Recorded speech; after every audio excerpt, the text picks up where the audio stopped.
Hello, everyone. Welcome to this live virtual session. I'm Asmani from People Matters, and I will be your host for today. I formally welcome you to today's webcast on reimagining employee experience with intelligent total rewards management. This is brought to you by People Matters in association with Compport. Changing employee preferences have today forced companies to relook their existing talent management processes. The demand for flexibility has never been higher. In the recent Microsoft Work Trends Index, 67% of employees in India are planning to shift to hybrid or remote work in the coming year. Employees actively prioritize the right experience over work and leave their companies searching for better opportunities. This is the new world of work where companies find themselves. But while the new world of work has brought about rapidly evolving employee experiences and increased talent competition, the companies that can design the right employee experience stand to gain a competitive advantage. And before we begin with our webcast, a little bit about our partner Compport. We would like to thank our partner for the session, Compport, which is a global provider for cloud-based total compensation management software. Compport seamlessly integrates with your core HRIS and streamlines total rewards processes, including but not limited to salary increments, bonus plans, sales incentive plans, long-term incentives, and instant rewards. This platform leverages the best-in-class technology and analytics to make the rewards processes more equitable, efficient, and smarter. Now, without further ado, let me welcome our experts.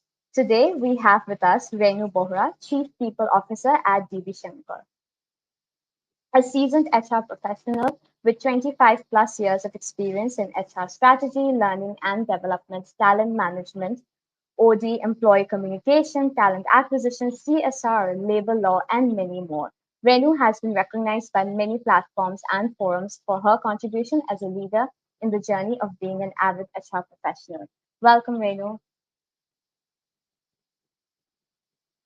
Also joining us today is Kashish Kapoor, Vice President, Human Resources Head HR at NEC Corporation India Private Limited.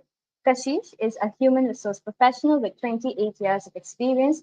She is an HR generalist with practitioner skills, and her strengths lie in creating robust people practices around talent development, career progression, rewards, and recognition. She has a keen sense of metric orientation to build engagement practices for retention and achieving organizational impact for anchoring change. Kashish also has expertise in dealing with large and multiple businesses in the HR partnering role over the last 14 years in the service industry in strategic and operational roles. Welcome, Kashish, to this session. Thank you. We also have with us Manavi Pathak, Talent Development Learning Head at Trent Limited.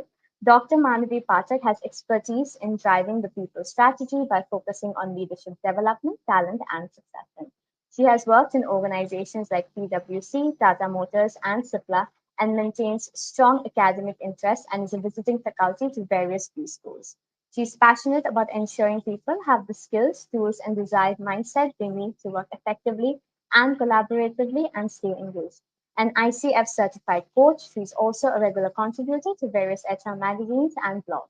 She's a fellow in management from XRI and enjoys bringing together insights from academia with the wisdom of practitioners. Welcome, Manavi. Thank you. And finally, let me introduce our moderator for the session, Navneet Ratan, Partner and COO India and Global Product Head at Compport Private Limited. In his current role, Navneet wears two hats. He heads the business for India and heads product development globally. He has recently joined Compport to grow and accelerate expansion. Prior to joining Compport, Navneet was with Aon as the India Associate Partner, Performance and Rewards Consulting. Navneet has almost 2 decades of performance and rewards consulting experience. He has a deep professional experience in organization design, performance management design and implementation, reward strategy design, compensation and benefits benchmarking, and design and technology deployment. Additionally, he led multiple due diligence M&A projects from a compensation and benefits harmonization standpoint and has been involved in both audits, pre-merger as well as post-merger work. Apart from managing the business and the product, he's also responsible for building thought leadership and content capability. Navneet has overall 18 years of performance and rewards experience. We're very glad to have you with us, Navneet, and now I'll hand over the discussion to you. Thank you so much. Thank you, Osmani. Can you hear me well? Yes. Okay, awesome. So thank you so much, and a very warm welcome to all the panelists here with me today, Renu, Kashish, and Manvi. Look forward to spending the next 55 minutes with you all and the audience that's with us as well.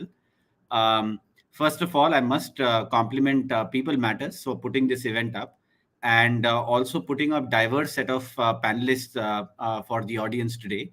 When I say diversity, I mean the kind of organizations that you all come from, the experiences that you've had, and the current hat that you wear in terms of the role that you're performing for the organization that you represent. Otherwise, oftentimes such panels are largely filled with rewards professionals, and the views that come in are fairly unilateral. But I am genuinely looking forward to it because I truly believe diversity does bring in a variety of thought, and actually it helps in driving the agenda fairly effectively, taking a holistic perspective to it.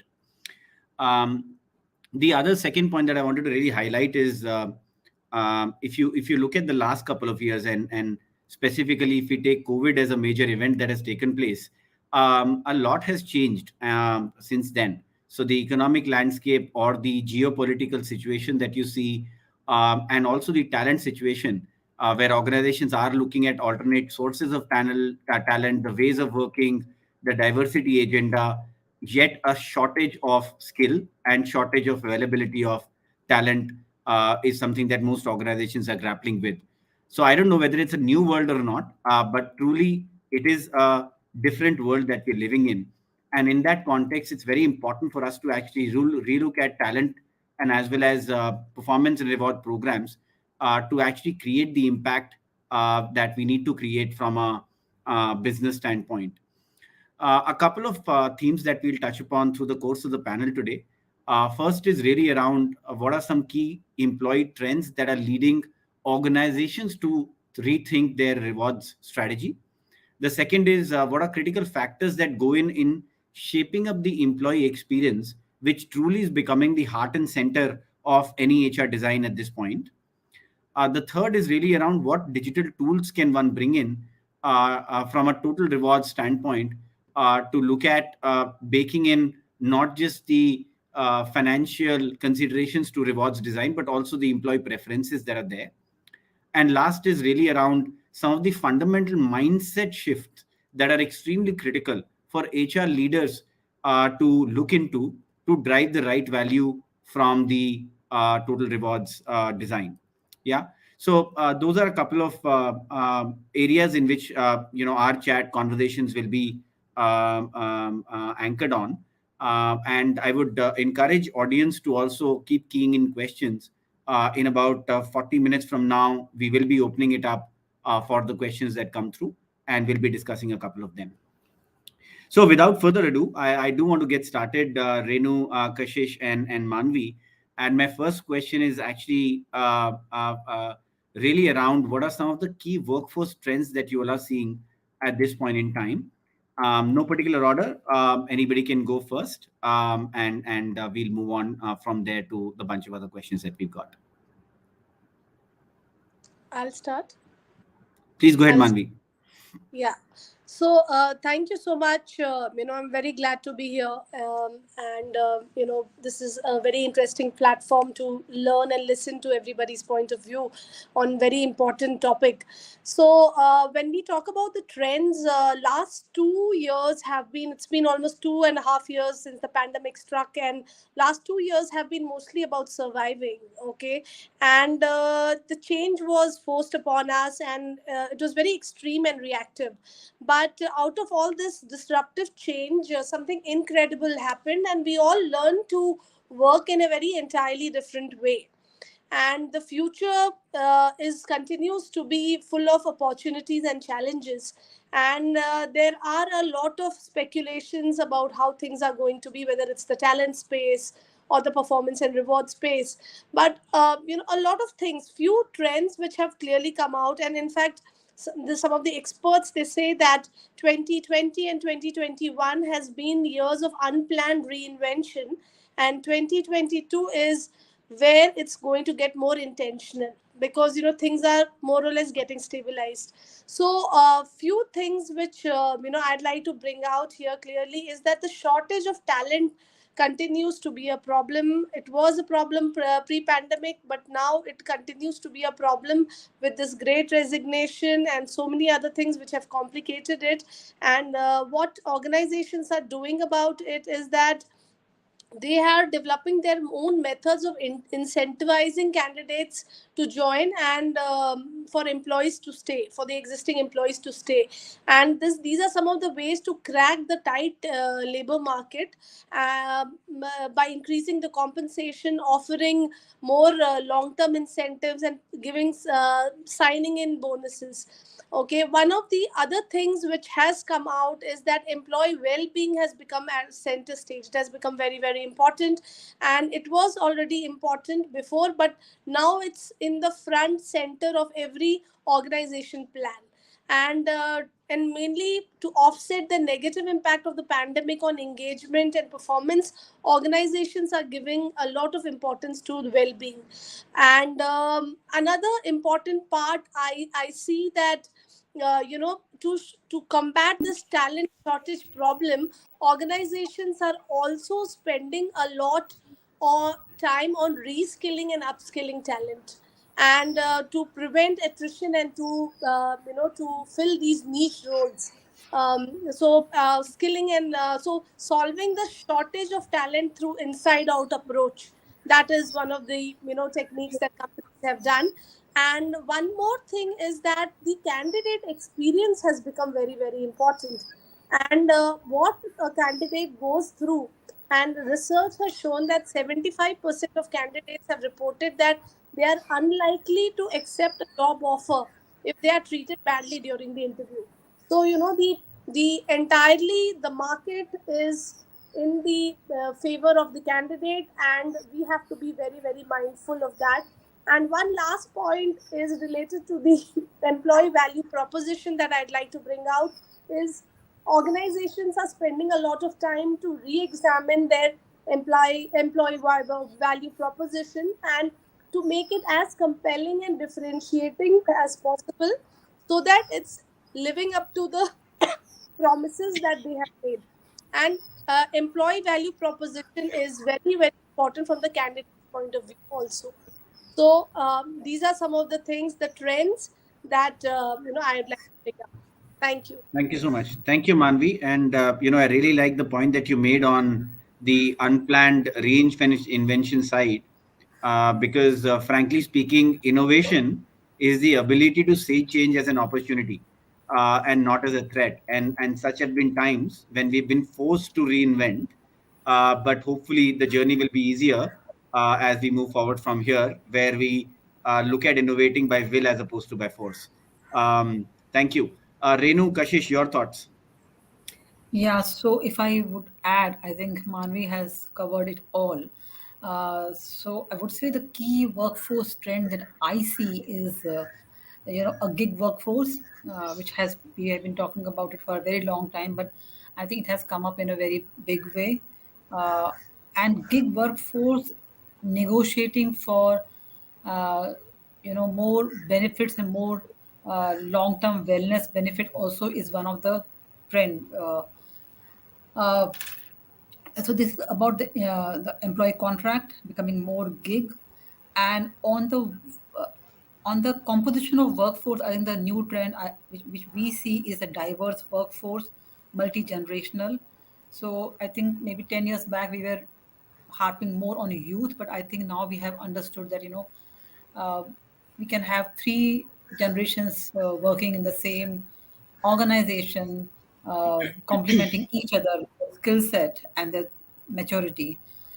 Um, Coming up of underrepresented community or people with disability is a trend which may have come from the West, but since our organization works with many key clients, we are seeing it as a demand from the customer that we need to provide such kind of workforce which are like underrepresented, or which are persons with disability and so on. And one general trend which Manvi also has put forward, which I say it's quite pronounced, is that distributed workforce in terms of spread, be it in terms of remote, as in working in India, uh, staying in India, working for Singapore kind of workforce, or we can say full-time office, traditional workforce, or fully work from home setup, or uh, partial, hybrid work hours or hybrid working hours. So this is what we see. I think what is the underlying theme is flexibility, I would say. Yeah, this is my response here. Sure. No, thank you. There's a lot more flexibility in the way workforce is being looked at by organizations, and flexibility in the way um, the expectations that workforce also has around flexibility being offered to them in form of the way they should be employed to the way they should be rewarded. Hence, got it. Thanks, Renu. Kashish, your views? Yeah, so thank you so much. I think it's a pleasure being here on this platform today. See, I think where I'm looking at the trends emerging, I just see that this was a 2 year disruption which has initiated something. We are still in a space of something evolving out of it. Would today we be able to pinpoint and put our finger on the pulse and say this is it? No. Uh, it is a very dynamic scenario currently. It is a market driven scenario that we are dealing with. We've come up with terminologies right from Great Resignation to the interview tsunamis to the hybrid workplace. Do I know 9 months from now how each of these would get defined again? I don't, because this is a constantly changing space. The employee today has taken center position. The positioning, the dialogue that HR is having with employees from a talent acquisition perspective, they're completely different. The candidates today are commanding the market. We are not even. I would even go to the extent of saying that today we are not creating the cultures and what the EVPs are. We are being told what needs to be designed. So they that so it is a day and age which is I think trending around empathy, resilience, and empowerment. And I think these three things are going to be things which are going to drive how it tactically works out operationally for us.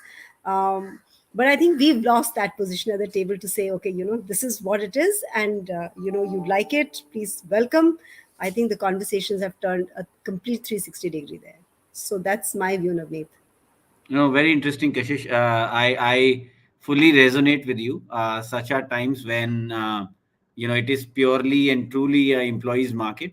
I mean, the Great Resignation has led to several issues and challenges, and there is a bit of a race going out there in terms of who pays how much, and then so there is bidding and as well as a race going on who pays how much and who gets the candidate finally. It's a bit of a mystery for organizations.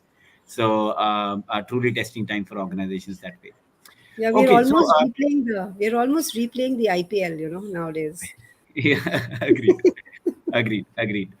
Yeah. Okay, so in context of these workforce trends that you all spoke of, and I know we happen to also allude a bit to what does it mean from a reward standpoint briefly, but really, if you were to double click on this and keeping these workforce trends in context, what are some of the key rewards trends that you're seeing, and as well as challenges that you're facing from a rewards, compensation, etc. standpoint? Would be useful to hear on.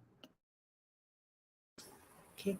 Can I? Okay, let me just take a shot at Please. this. So I think rewards are now getting bucketized basis uh, the the skill sets that are coming in. So we have stopped talking now to a large extent tenure, experience. We are talking more skills, competency, fitment into roles, scopes of which are getting redefined because geographical locations of the workforce, that landscape is very, very different. Uh, the the model of the workforce from the hybrid driven model of the workforce is no longer restricted to only offline sorry, off role and on role. There is a huge new model which is coming up, and I think a lot of steam has been given to them by the recent moonlighting policies by one of the organizations. So these are some of the other things which are playing at the backdrop, but it is purely going to be a skill driven rewards rewards model going forward. Recognition will be linked as I see it in the current context. Recognition gets linked to the rewards very closely. uh, Recognition uh, will necessarily no longer become monetary. Uh, the benefits, and especially in the health space, will get a huge uplift and step up in terms of positioning of these rewards. mm, Health has taken a forefront, especially in the Indian context, where it used to be seated much lower down in the ladder of priorities from the employee's standpoint. I think the consciousness is much higher there today. We've seen that even in the if you pick up the insurance trends from last year, you would have picked up those data points there. How the claims have gone up, how the claims are mostly now around the aged, the elderly. Those are occupying the larger space in the claims, which never used to be the scenario because the newer generation was not so focused on that. However, that's taken priority. So the rewards will take a large, this will take a large share of the rewards, the way we look at it. The there will be the gig population will help us, I feel, control our costs there and bring in more flexibility around the way we disperse the rewards. So that these are some of the things which I'm seeing trending now. The This will change slightly, I feel, a year down the line, because most organizations, if you read today, at least in the IT industry, I can speak fairly confidently, are now talking big in terms of building in next gen capability internally. So a lot of investment internally for employees from a retention perspective will start happening in the rewards context around the upskilling and the reskilling. And I think that shift will help us manage the cost from a lateral input into the organization. Yeah. No, I understand and I agree. See, Kashif, the way I look at it is to say that how much can you keep increasing your cost for having the same capability in the organization, and hence the additional cost should lead to better capability. So long as the equation is favorable towards more capability as opposed to more cost, you're okay. Otherwise, organizations will struggle in the long term. Yeah, and we've seen big ones. So been reading in the recent last couple of days. There's Sundar Pichai who's come out and said, Mark Zuckerberg has come out and said that they're looking for more productivity. These were the same two organizations. Go back, 18 months down the line, which were doling out stuff to get employees, be it paid leaves, be it benefits, be it like permanent work from home. Those were things which are just getting rolled out on a platter to everybody, and that was creating a lot of competition in the market to hire. uh, the Got it. tone has changed completely in 18 months. Yeah, yeah. So Renu, if I may come to you next, and maybe specifically within the reward trends and challenges space, talk about one of the things that at least we are witnessing at Compport as we are talking to many organizations around rewards technology solution, um, and one thing that has stood out for us is the fact that it's insane the number of organizations that are doing retention bonuses at this point in time, and joining bonuses as well. The prevalence has really increased multifold.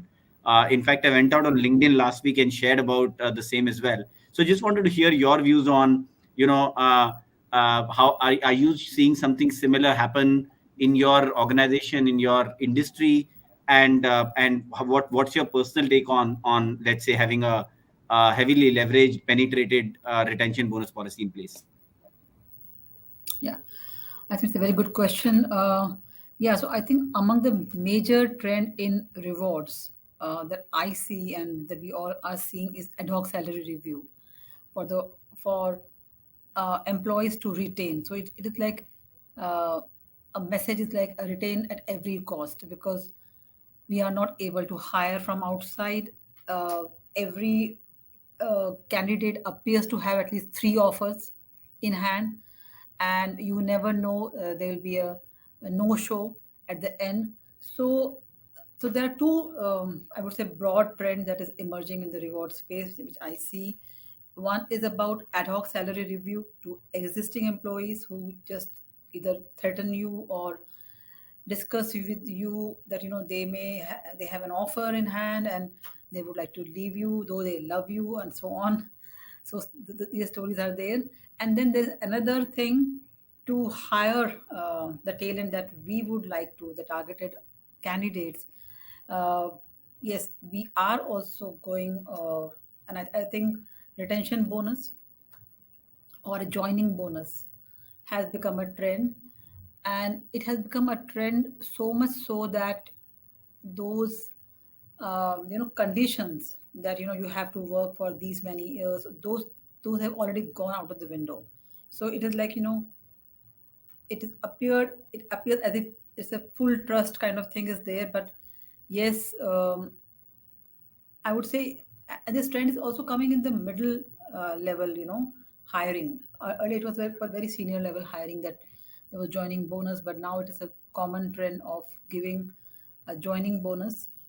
Uh, the other trend in reward is, as Kashi also pointed out, that uh, workforce flexibility.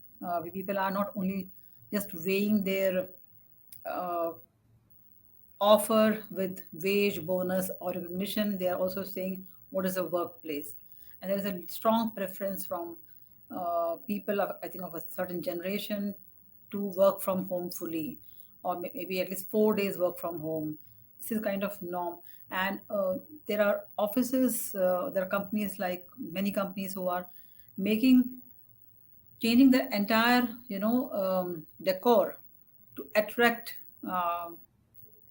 people to start working from office.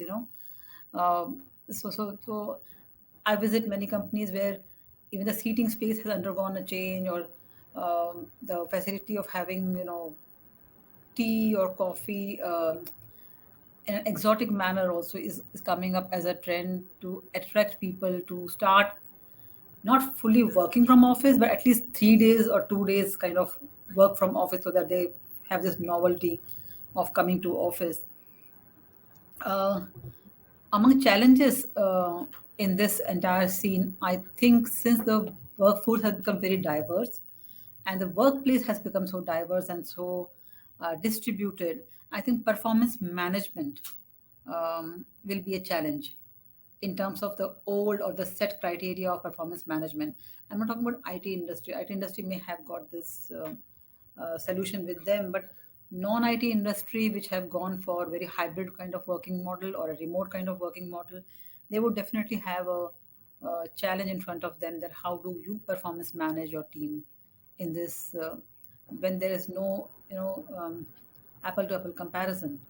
Uh, so this is what Got I it. would like to share with Understood. you.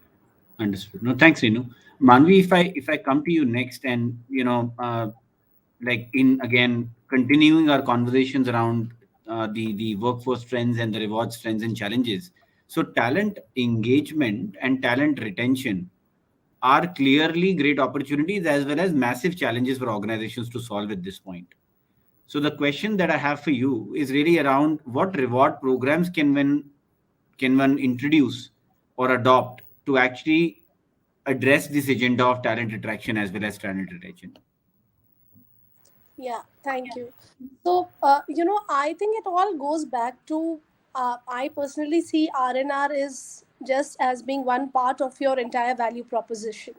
And, it is something which is like easy to fix, and it's like a low hanging fruit. I see it more like a hygiene thing. Okay. And I would personally be cautious to rely entirely on this as a medium of retention or engagement.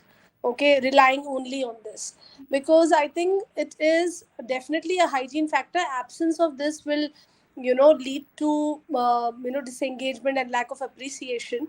But there are so many other ways in which talent engagement can be done, and things like spending effort on talent skilling, and having conversations with senior leadership, career path. These are tougher topics to manage. Okay, and if we have to over index on in R&R, I would over index on these things as compared to only or R&R. So this is my personal take on talent engagement in today's world. I personally feel that the balance of power is clearly with your talent, and for long rewards have been designed to fulfill the needs of the organization. Okay, so it's time that we reinvent this and we fulfill the needs of our closest customers, that is our employees. So we should also look at what the employees want, and look, and when we are looking at working or designing rewards, we should keep all those things in mind. Understood. Understood. So Manvi, are you in a way suggesting that the reward should be more linked to the skills that one acquires, and also linked to hence the career path that is provided to an individual based on performance, and the rewards are again being linked to that. Yeah, I personally feel it's sustainable that way, because a lot of big organizations like Infosys has done a lot of work in this field, and they have actually designed their R&R program in such a way that it is linked to the talent management philosophy of the organization. So for them, uh, whatever the person does, the reward is in terms of some kind of a certification, or some kind of a career growth, or a career plan, or sponsorship for a program, all those things. And basically the idea is to make the person future ready.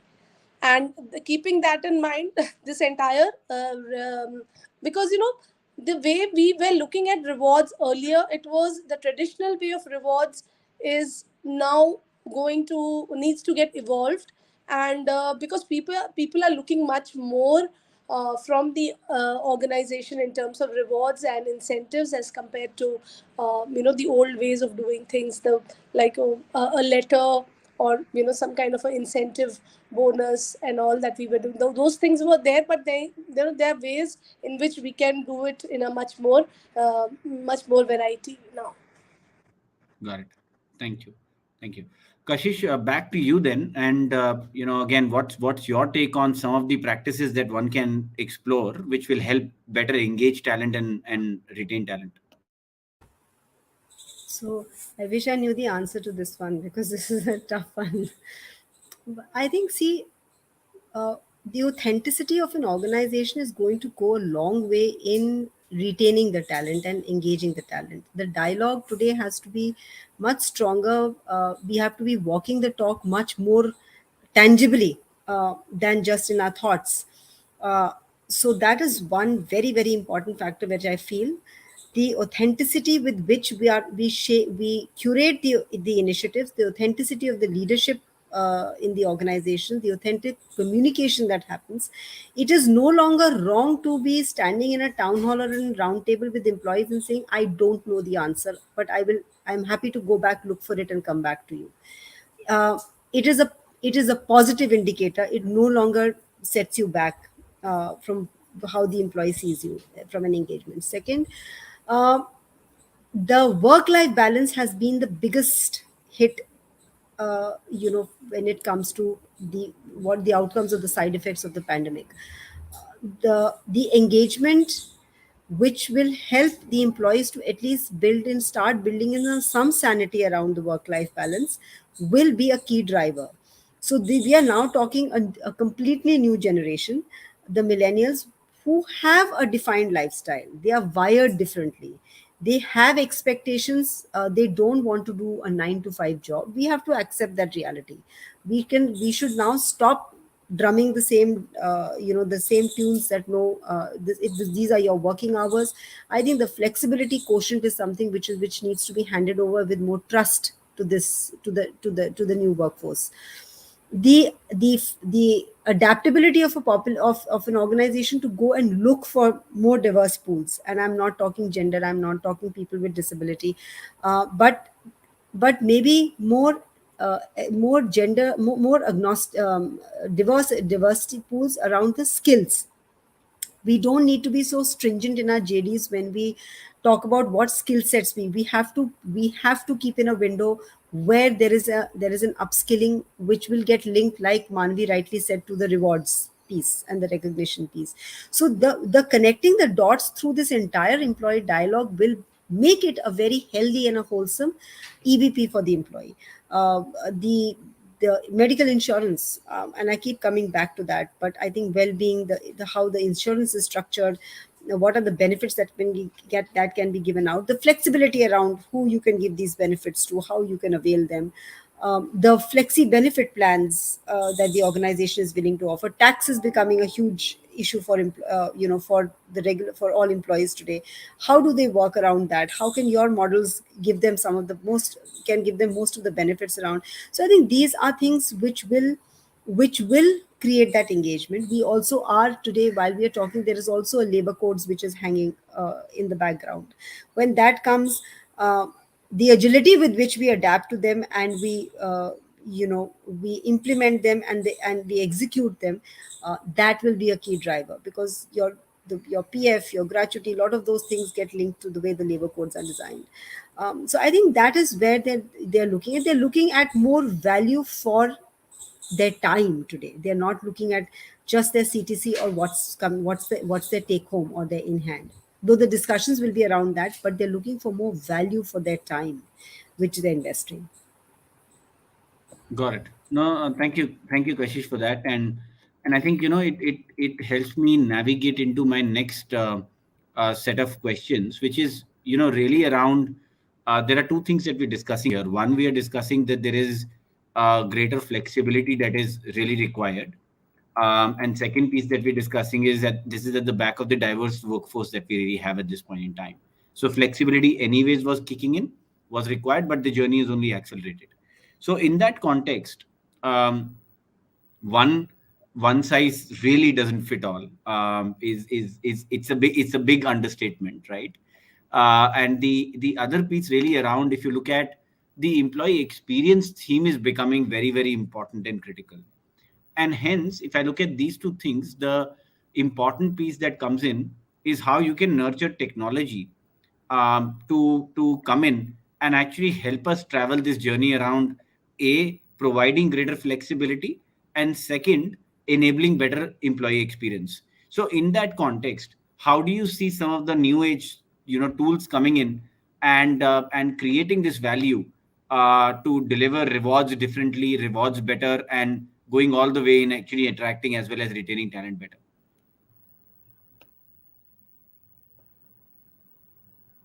Manvi, you want to take a shot at this one? Yeah, I think one advantage of this technology is democratization of opportunities, and you make it open. So some of the thing one of the things that we did in our organization was that we used technology for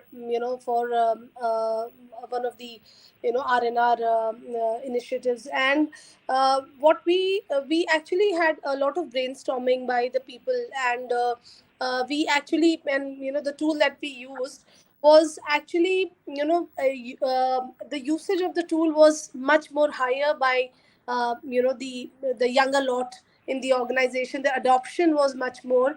And it was more like a 360-degree. It was, we are tech enabled, it was mobile enabled, and it did not recognize any hierarchies. And it was more like a badges that we had to send it to people.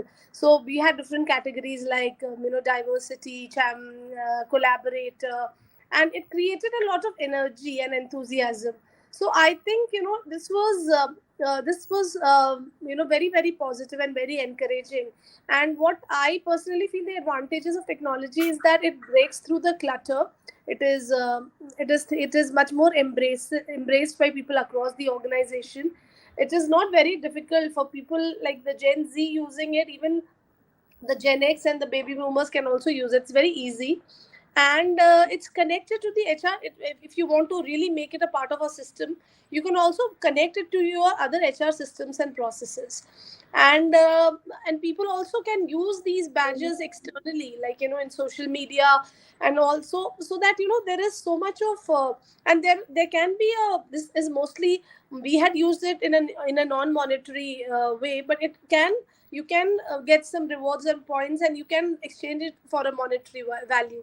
So I personally feel that there is a lot of scope, and I mean there's a lot of flexibility, and we can use it.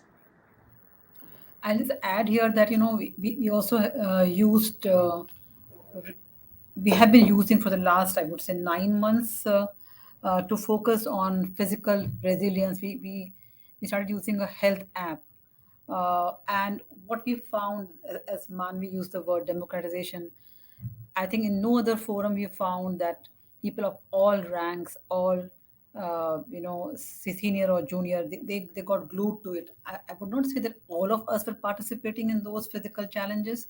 The tool had a lot of gamification. It had obviously an inherent message about how to have the right size of diet and right kind of exercises and so on.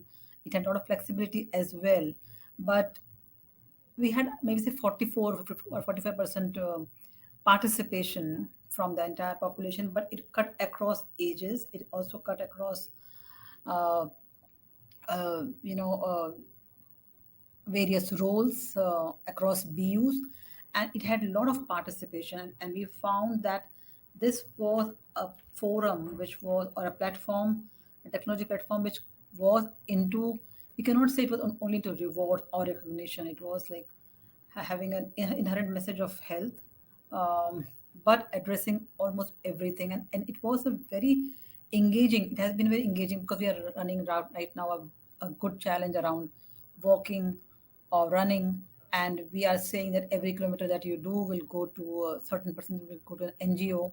So we are also knitting it with a bigger purpose of the organization Social, yeah. by giving the funds to the social cause. We are also building a habit, a healthy habit in our team members, and we are finding that this tool is being used by diverse, workforce across generation, and people who are getting hooked to it. So I think technology can play a big role in this. No, thanks for that example, Renu. It really helps, and I think the way we see it is that there is significant value that technology really brings. I think one of the things that are extremely important to understand is that the idea of technology is not to become technology, but to leverage it. And so long as you get that piece right, I think you will be really able to unlock the value it brings for yourself and for the larger organization and the set of employees that you really have. Now, one of the key challenges that we've seen organizations face is really around the mindset shift. So, change is good unless it's happening to you. And hence, in that context, while there is a lot of potential that new age digital tools, technology really bring in to make HR at large and especially rewards more effective, but what are some mindset shift that companies need to undertake as they leverage technology? So maybe Kashish, you want to go first? Yeah, sure. Thanks, Navneet. So I think, one, as far as technology goes, we've seen a quantum leap in the way digitalization, automation has taken over our lives. We've all gone and invested, large chunks of our budgets and of our time and bandwidth and resources into that. Um, but the way we are going to see this, see the organization, the employees adapt to this, we will need to give them time. There are, because there are pressures that have come on to, there are challenges that are there which are happening in terms of their bandwidth which they are giving in. So we are, I mean, look at an employee's day to day. We are saying, okay, we are going to reinvest, we're going to reskill you and upskill you. So that means there's a training program that's going to be happening. Your day jobs anyways carry on with the pressures that Zoom and Teams have anyways created for them. We've started talking very vocally about productivity getting impacted and not showing in terms of results. We've we are and then in the same tune, we're talking about health, we're talking about mental well-being. So we are confusing this population. And we are saying digital is to our own, is to everybody's interest because it is going to make life easy. Well, if it's going to make life easy, we'll have to then soft land it for people to get used to it. uh, uh, uh, uh, the If you look through most organizations, at least the bigger ones, if you cut through their demographics, that is, you'll have the millennials, which are very tech savvy, to the generational, which are not tech savvy. Digitalization cannot happen for one section. So the timing has to be well planned. We have to bring in things which can be which have a higher which have an easier adaptability in terms of the modules, the exposure, which gets them interested in it. uh, and then we bring them onto the tougher things. We should things where we are able to do single sign-ons and integrate a lot of things from the back end. Those kind of solutions will become very workable and agile and easy, and will give the organizations and the employees a feeling of having decluttered their lives, brought in more simplicity and not complexity, because there is a fear to technology. There is a section which fears technology, because that's a different generation that we're talking about, and we don't have the luxury anymore to exclude a certain talent pool, or because we are all hungry for talent, and sitting on trying to hire the maximum. So I think those are going to be some of the ways, the way we implement the changes, the way we bring in the business partnership right from the stage of designing this digital journey. It cannot just sit in HR. It has to be a people driven champion seated in business, which bring in the business angle, which bring in that partnership right from the inception of the project. So that it comes with a sense that I have contributed. It is me also who has been who's put my signature on the table for this digital journey to go through. So it doesn't become only HR. The minute it becomes HR, HR is anyways doing too much. So it has to be a much closer partnership for it to get, for the acceptability and the acceptance to be high. Okay. No, thank you. Thank you. Kashish, Renu, Manvi, your views on mindset shifts that need to come in to nurture technology? Uh, I think it's more of, as we are moving, because we've had a lot of discussion on a lot of things, how we have moved from the traditional R&R. So things we need to get into a space where we are looking at things. The example that I gave of Infosys, it's more about these large organizations. Where plenty of other examples also, where the idea is to get more personalized, more agile, and more holistic when it comes to designing rewards to attract and retain talent. So that is the things that I'd like to bring. Got it. Got it. So, I'm mindful of time, and there are some audience questions also that are coming through. But before I open it up to the audience question, I had one last question for the panel, and at the risk of putting the panel in a bit of a spot, nonetheless, I'll continue and ask the question, which is around when you're looking at building future-ready rewards programs, what would be that one design principle that you would advise companies to keep in mind as they design future ready rewards programs? So I would say that obviously there are many principles that we should keep in mind, uh, but the most important principle is the centricity of the user. So so when we use the word flexibility, obviously we should know which target audience we are talking about. So user centricity and empathy at the center, and be open to experiment. Yeah. Um, Flexibility is that doesn't mean that it is always evolving. It also means it's evolving. And as we see that there was a knee-jerk reaction from many organizations in the last 2 years. First they said we will all go totally work from home, a kind of thing, and now they are asking people to come back. But if we see from the evolution point of view, yes, people should or organization should be open to say that, okay, we thought that is the right solution and now we think this is the right solution. But we should not think that it is like either or, which many corporates are feeling, that it's like either this or this. There can be a multiple solutions or flexibility of solutions around this. So being open to experimentation, I know big corporates is difficult for them, but yes, two principles which come close to me are: one is being open for experimentation and iteration, and one is about centricity of the user and empathy. Perfect. Manvi? Yeah. See, one more thing, I think that we need to like experiment what Renu just mentioned, and I think we have to be, because we are working for a new generation which doesn't want to work till the age of 50, 60. Okay, so we have to think, so the future of rewards is going to be beyond the stock options and all. So the other things, like we have to be experimental of what are the different ways in which we can reward our talent, and things like equity to debt ratio, cryptos, and all. These are the things where the future is, and that is going to help employees retire early with secure financial returns. So we have to be experimenting what are the different things that we can do, and and try it out in your organization. Okay, interesting. Thank you. Thank you, Manvi. Kashish? So I think, in my view, I think something which is going to be core is going to be behavior, because behavior is going to drive uh, many of the things that we are trying to do in this, with the remote workforce, with flexible models. So ethics, behavior is should be central. Not ethics. Ethics is non-compromisable, but behavior, the aptitude, and the sorry, the attitude of that, of the talent, or the candidate. I think, and or the employee has to be very core to design, to framing the rewards.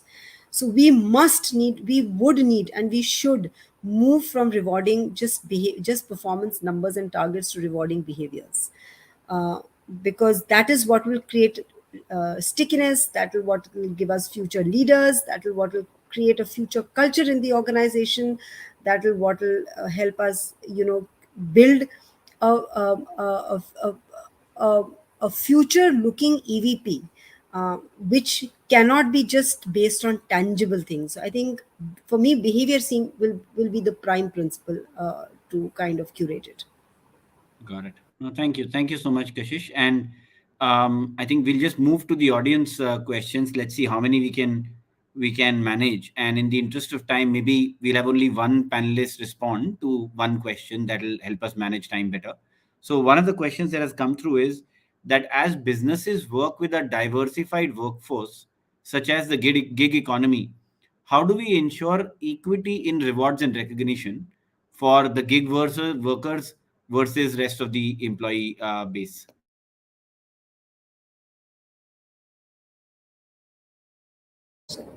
Can I go? Let me just go ahead and Please try and go ahead. answer Go that. ahead, Kashish. So I don't think we are targeting to achieve parity. There is we've lost. So we've. I don't think we're in that frame anymore to have parity within an organization around. So the work model, the way it is going to, I see it evolving. This whole hybrid work, new normal work culture. There will be skills that will define, there will be roles which will define the skills that are required. Those skills will be linked to the rewards.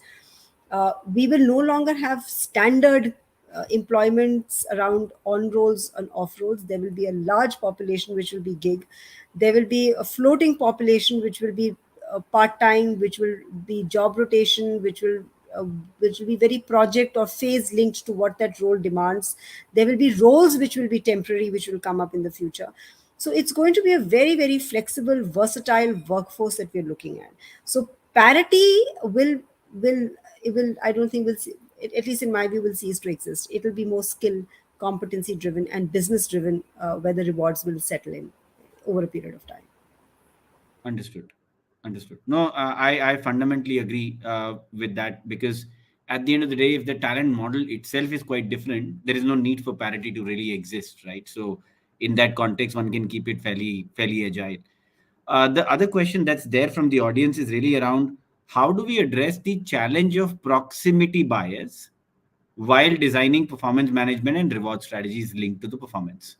So I think the question is more coming from the fact that the proximity uh, would be is undergoing a change. Degree of proximity is undergoing a change given the distributed workforce that exists. And in that context, how do we ensure that there is no bias that comes in the way we measure performance and in the way we reward basis the performance? So I would say that it's very very difficult to ignore this bias, because if you have got five team members and two of them they wish to come every day to office and three of them are opting out because you are giving them the option to work from home or a hybrid environment, then people whom you work closely, because of proximity you may be biased towards the person. So how do we make a system which can handle this bias? I think by frequent appraisals or frequent assessments, not only having it once in a year kind of thing, maybe having it more frequently would address this bias, because when you are having a frequent assessment, you will be able to set the expectations very clearly, and you will be able to give that feedback, and you may also get this kind of response that you'll be able to at least find out whether you have that bias or not. Second is, I think, by sensitization and making people aware that in this new environment, proximity bias is something that they need to be very well aware of. So I think by making your managers aware that otherwise in the system, I think by having more regular uh, assessment or enhancing the periodicity of appraisal, and also by trying to set goals which are very criteria based. Yeah. Maybe Understood. somebody else can also put their thought here. Yeah. Yeah, I'd just like to add that, I think very rightly put. And one of the things that we had done in our organization at the beginning of the pandemic, and when we realized that the kind of setup that we have, people were not used to handling remote teams. And this would have been an issue, that when you don't know how to work remotely or handle remote teams, we had actually developed a training program. And we had actually put it on our learning management system. And we had asked all these people managers to go through that program, so that they know that there's a sense of acknowledgement that, yeah, these are the issues that might happen when you're handling a team remotely, and there is a bias that might creep in, and how do I look into these biases. Yeah, no, thanks. Thanks, Manvi. Thank you, Renu. And pretty much on the clock, we have 2 minutes to go. And I just would like to take the opportunity to quickly summarize some of the key takeaways. I was very keenly taking a lot of notes as you all were sharing perspectives, and then hand back to the People Matters team for a sign off. But fundamentally, I think broken into three parts. First of all, really around the workforce trends and as well as the rewards trends that follow the same. I think first and foremost, I think it's clear and evident that it's becoming extremely difficult to attract and retain talent. And in that context, these are truly testing times for organizations. The second thing that I picked up really was the fact that skills are becoming important. And skilling is a big agenda item for organizations and at economy at large for us. The third piece was really around that the workforce and the workspace both are becoming diverse, and hence we need to look at program design accordingly. The fourth was with the cost that is rising, productivity has come under significant pressure, and organizations need to find a way to ensure how do they up the productivity, maybe using technology or otherwise, as they move along from here. The number of ad hoc cycles that or reviews that organizations are doing are undergoing a change. A lot many more ad hoc revisions, reviews, mid-year corrections, etc., are happening, or retention-based increases are happening.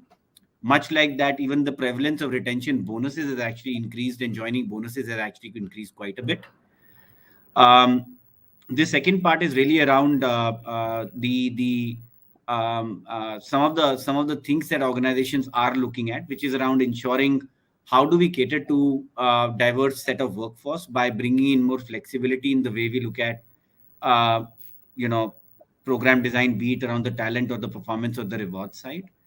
The second is while the cost of the talent is going up, the focus of organization should be in ensuring that the capability is also moving up and moving up faster than the cost growth that's taking at this point in time. The third is wait and watch to really let the dust really settle around this sudden surge that we are seeing, and maybe only time will tell when and how this is going to come to some bit of rest and ease. But at least a bit of a wait and watch situation as well, to let this momentum really pass through. But more importantly, on the future side, I think one thing that came out was the fact that there is a lot of unplanned inventions that has taken place, but lot more planned invention, experimentation needs to happen, so that innovation leads to better program design and better return on investments that organizations make from a rewards spend standpoint. The second piece that also came out with is that while compensation in the past has been linked to tenure, has been linked to performance and things like those, but compensation is starting to get a lot more linked to the skills that people hold. And that's a big change that is already happening, is likely to accelerate that we move forward from here. The next is really around the experience. The user experience or the employee experience needs to be at the heart and center of any design that we do here on. The fourth was really around the reward for behavior philosophy as opposed to reward for only performance needs to come in. The fifth, really around the role that communication really plays in ensuring a better success of any program that you really design. And the last is really around how one can actually leverage technology with respect to rewards, as an example, to actually make the function and the outcomes that the functions drives and the value that the function drives far more strategic, as opposed to spending time working on numbers and Excel sheets and things like those. And technology leads to analytics, which leads to better decision making. So I hope I've been able to summarize some of the key things that came out. And I hope that the audience found the session useful and they took something back that they can try and leverage in their professional experience in their organizations. But lastly, do want to close by thanking Renu, Kashish, and Manvi. It has been an absolute pleasure to interact with you and have this conversation. So thank you so much, and look forward to being in touch. Back to the People Matters team. Thank you so much. Thank you, Navneet, for wonderfully moderating the session, and thank you, Renu, Kashish, and Manvi for joining us today and sharing your expert insights and key learnings. We would also like to thank our partner for the session, Compport, and last but not the least, a big thank you to all our attendees. To our attendees, please don't forget to provide your feedback in the survey link in the chat section because your input matters. Once again, thank you, everyone, and have a great day. Thank you. Bye bye. Thank you. Bye. Thank you, everyone.